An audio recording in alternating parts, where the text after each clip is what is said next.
Assalamualaikum warahmatullahi wabarakatuh. Alhamdulillah pada hari ini kita bisa bertemu kembali untuk membahas materi pemrograman UDP lanjut. Kemarin kita sudah belajar tentang bagaimana cara mengirimkan data, kemudian menerima data menggunakan UDP, dan kita juga sudah mempraktekkan bagaimana cara memanfaatkan komunikasi tersebut untuk menggerakkan mouse. Tapi ada beberapa kelas kemarin yang mengalami kendala. Mengapa posisi mouse tetap ada di pojok kiri atas? Oke, pada hari ini ya kita akan mengoreksi skrip yang telah kita buat kemarin. Oke ya teman-teman, ini skrip yang kemarin kita buat ya. Jadi di sini ada dua macam. Yang pertama yaitu UDP, dia sebagai pengirim, ya. Kemudian berikutnya yang kedua UDP yang digunakan untuk penerima. Nah ini ya kita teliti dari sini ya. Jadi ini adalah posisinya. Pengirim itu nanti mendapatkan posisi mouse di komputer Anda gitu ya. Kemudian setelah mendapatkan posisi mouse, nah posisi mouse itu akan digunakan sebagai pesan yang akan dikirimkan ke klien. Nah ini ya, jadi try init address, IA init address get by name. Ini localhost atau silakan IP-nya teman. Kemudian ini adalah portnya, silakan Anda komunikasi dengan temennya ya, kira-kira pakai port berapa. Berikutnya ini adalah posisi kursor kita di mana ya, biar nanti pergerakan mouse ini kita bisa pantau posisinya ada di mana. Jadi pakai pointer info, kemudian pakai point. Nanti nilainya ini akan berupa integer ya. Nah biar ini nanti terus-terusan mendapatkan IP gitu ya. Ini pakai while yang diulang terus menerus. Jadi while true a mouse info dot get pointer info. Dapatkan posisi mouse. Nah di sini kita akan mendapatkan x ya, sama mendapatkan X sama Y. Nah dari sini ini karena integer ya, kita harus ubah ke dalam string untuk bisa dikirimkan ke dalam UDP. Karena kemarin pesan secara default kita setnya adalah string ya. Kemudian ini digabung jadi satu biar sekali pengiriman ya. Nah ini kita sambung dengan tanda ini berdiri ya, dan yang di belakang tanda berdiri ini untuk mengatasi jika jumlah buffer yang di klien nanti itu terlalu besar, jadi nanti kita potong belakangnya. Jadi nanti ini biar jadi array gitu ya. Jadi kita ngambil array yang ke 0, kemudian nanti array ke 1. Berikutnya pesannya itu diubah ke dalam bentuk byte ya, kemudian kita buat datagram paketnya. Nah ini dari pesannya ya, kemudian panjangnya, kemudian ini kemananya kita tuju gitu ya. Berikutnya kita send. Nah untuk pengirimannya biar tidak terlalu terlalu padat. Nah, di sini kita bisa memanfaatkan yang namanya thread sleep. Ya. Nah, ini nanti silahkan Anda atur yang sebaik mungkin, kira-kira berapa enaknya itu ya. Nah, ini rumusnya adalah nilai yang ada di situ per 1000 detik. Nah, gitu. Kemudian baru ds.send gitu ya. Nah, ini untuk nyetak saja ya. Untuk nyetak saja. Nah seperti itu. Kalau sudah ya, kita coba running ya, apakah posisi mouse kita dapatkan. Nah, ini sudah ya. Nah, ini kalau kita gerakkan mouse-nya di posisi konsol itu sudah terlihat bahwa ada pergerakan ya, pergantian posisinya. Nah, ini mulai dari pojok itu 00 gitu ya. Ini tergantung nanti lebar resolusi komputer Anda ya. Kalau punya saya mentoknya sampai ini 1365767. Nah, kalau sudah running seperti ini gitu ya, kita membenahi yang penerimanya gitu ya, biar tidak terlalu berat. Ini di stop dulu aja. Nah, kemarin perintahnya seperti ini ya, jadi sama ini defaultnya UDP, byte buffernya tentukan berapa yang paling tepat biar tidak ada spasinya itu yang di belakang ya. Kemudian datagram paket dari buffer, kemudian soket ini sesuaikan dengan teman Anda. Nah, di sini dipakai while true sama terus menerus ya, menerima. Kemudian di sini nah pesannya diterima ya, masuk ke pesan berupa string. Nah, dari sinilah kita harus memecah gitu ya, pesan berdasarkan tanda tadi yang berdiri tadi ya, untuk kita dapatkan nilai indeks yang ke 0 sama indeks yang ke 1. Nah, perintahnya yaitu split ya. Ini string posisi sama dengan pesan split. Nah, disinilah tempat kesalahannya teman-teman ya. Kemarin kita hanya membuat seperti ini saja itu ya. Nah, ini secara logika memang sudah benar gitu, tetapi di dalam sintaknya Java ya, untuk pengolahan string itu harus ada tanda backslash. Jadi menandakan bahwa simbol yang ada di sini ini adalah ini yang dimaksud itu ya, bukan perintah. Nah, ini. Jadi ini backslash. Ini kemarin kesalahannya ya. Nah, kalau seperti ini nanti akan benar-benar mendapatkan nilainya ya. Akan mendapatkan nilainya tadi benar-benar dipisah berdasarkan tanda berdiri tadi. Nah, kalau sudah baru kita dapatkan posisi yang di array 0 itu ya sebagai nilai X, kemudian posisi 1 sebagai nilai Y, dan ini diintegerkan. Nah, berikutnya kita minta bantuan kelas robot itu ya untuk menggerakkan mouse yang ada di temennya.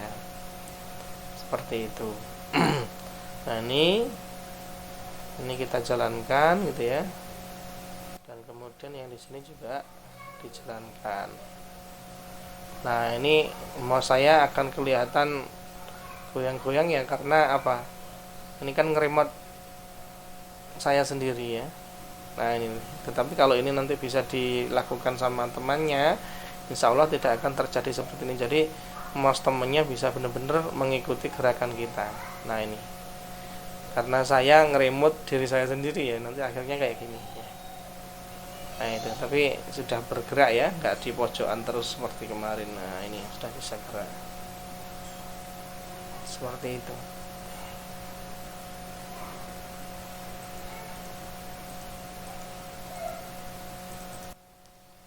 Sekarang bagaimana caranya ya, perintah-perintah yang ada di sini itu dijalankan di dalam Java GUI ya. Mungkin salah satunya Java Swing atau mungkin Java JFrame. Nah, gitu. Saya akan praktekkan ya.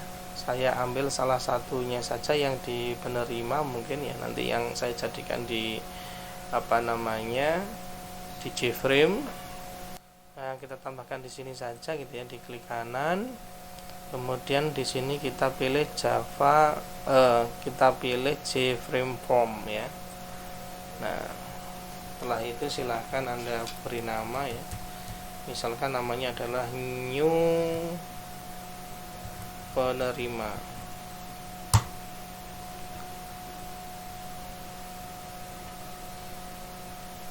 Nah, di sini nanti akan ada perbedaan ya. Di sini ada lambangnya kayak form di sini, yang lain adalah Java main class biasa ya.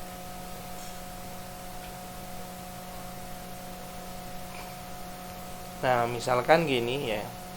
Kita akan tempel perintah penerima tadi itu di dalam sebuah tombol.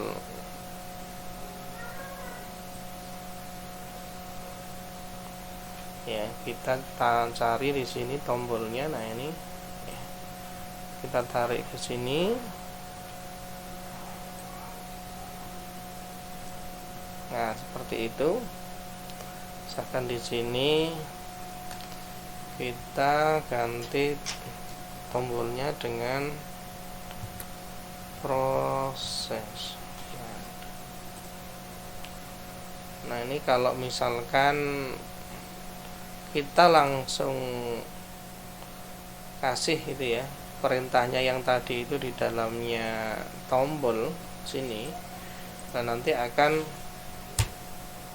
terjadi freeze ya. Ini saya jalankan dulu biar Anda paham ya. Ini saya jalankan dulu. Setelah muncul formnya ya. Nah, ini kan tombol bisa diklik teman-teman ya, seperti ini. Dan nanti jika ini diisi dengan perintah yang seperti penerima UDP, ini nanti akan mengalami freeze ya, atau apa itu istilahnya, jegengkeng ya. Nah, itu kita coba ya.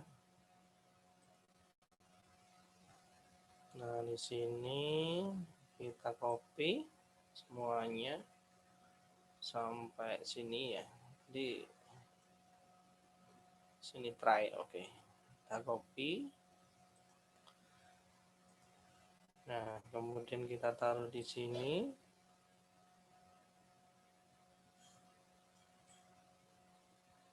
Nah, itu.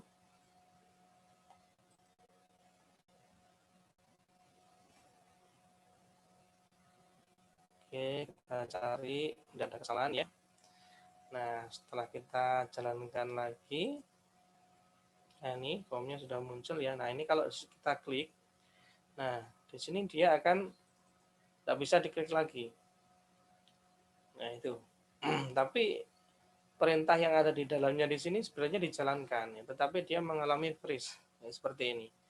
Nah, bagaimana mengatasi hal tersebut ya? Mau tidak mau bahwa kita harus memanfaatkan yang namanya thread ya, agar perintah-perintah yang ada di sini ini nanti dijalankan di belakang layar. Kita perlu tambahkan satu tombol lagi ya, untuk nanti threadnya berhenti.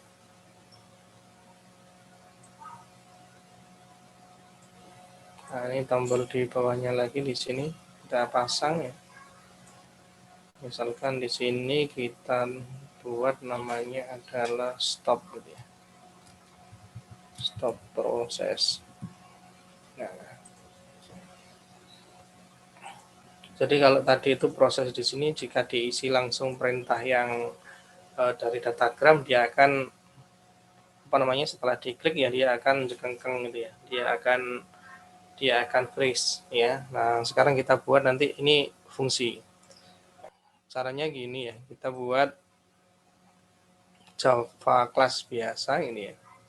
Misalkan di sini kita beri nama penerima.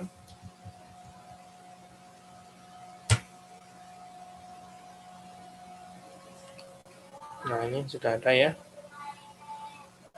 Nah, di sini kita nanti taruh perintah-perintah yang membuat jegengkeng tadi, membuat freeze tadi ya. Nah, di sini kita mengimplementasikan thread ya. Implement variable ya. Nah, seperti ini. Nah, nanti di sini dia akan error. Kita klik aja implement all abstract. Nah, di sini akan dia ada running ya, run. Ini kita matikan. Nah, sekarang kita tempel perintah penerimanya tadi ya, datagramnya itu di sini.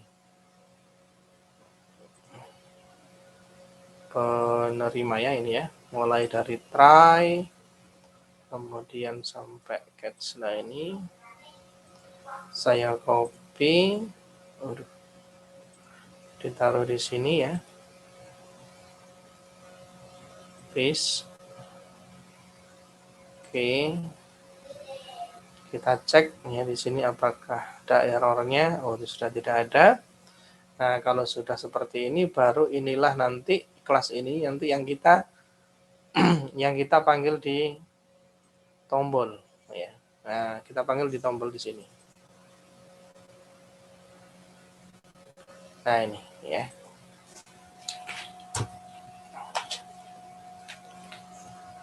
Trade. Oke. Misalkan namanya T sama dengan new trade. Oke. Kita tunggu. Nah, itu. Kemudian di sini kita taruh new penerima tadi namanya ya. Nah, ini new penerima. Oke, dia sudah tidak error. Nah, di sini barulah yang namanya t.start. Nah, gini. Kemudian ini ya. Sekarang kita coba di running formnya, oke. Run.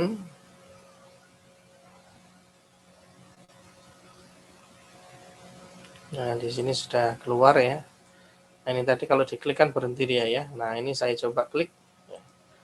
Nah, sekarang enggak. Nah, ini sudah kelihatan ini ya. Bisa berfungsi dengan baik. Nah, apakah ini juga sudah bisa menerima apa namanya kiriman mouse ya? Kita coba ya untuk pengirimnya. Nah, ini tadi pengirimnya ini ya. Saya klik kanan, run. Nah, ini mouse-nya saya sudah mulai ini ya. Nah, ini ada pergerakan ini ya. Jadi dia fungsi.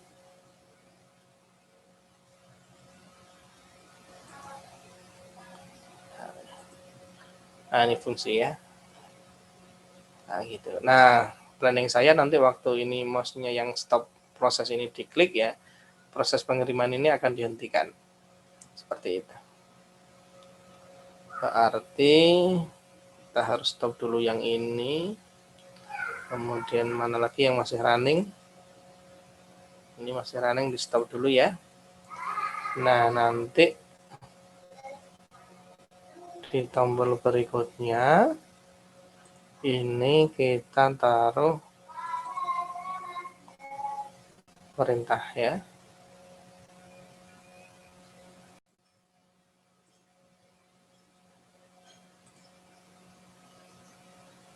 Oke.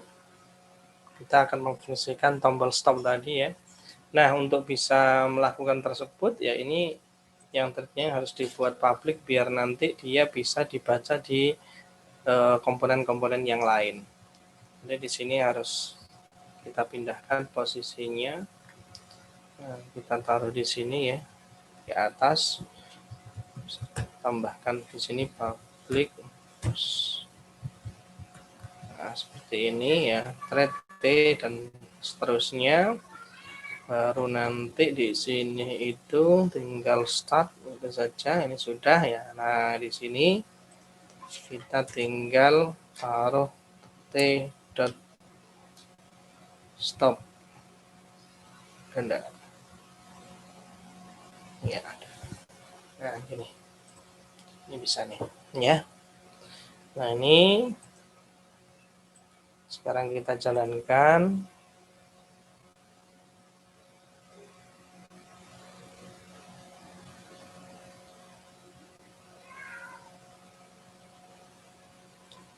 Ini ya. Kemudian coba kita kirimi pesan ini ya. Nah, ini sudah jalan. Kemudian di sini kita coba jalankan ya. Nah, ini mouse saya sudah gerak-gerak ya, berarti sudah ke remote. Nah, sekarang coba saya akan ngeklik yang stop. Nah, ini mouse saya normal lagi nih ya. Nah, kalau prosesnya diklik, mouse saya nanti akan ke remote lagi ya. Nanti kalau di stop, dia akan berhenti lagi. Jadi seperti itu teman-teman ya, cara membuat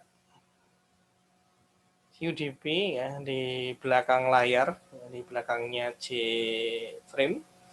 Nah, silakan Anda bisa memanfaatkan perintah ini untuk keperluan-keperluan yang lain. Untuk tugas hari ini, silakan Anda lengkapi tugas yang kemarin itu ya. Jadi mouse-nya sudah bisa bergerak gitu ya. Kemudian nanti silakan Anda tambahkan action klik ya untuk bisa menggerakkan dan memberikan action pada temannya. Klik ya.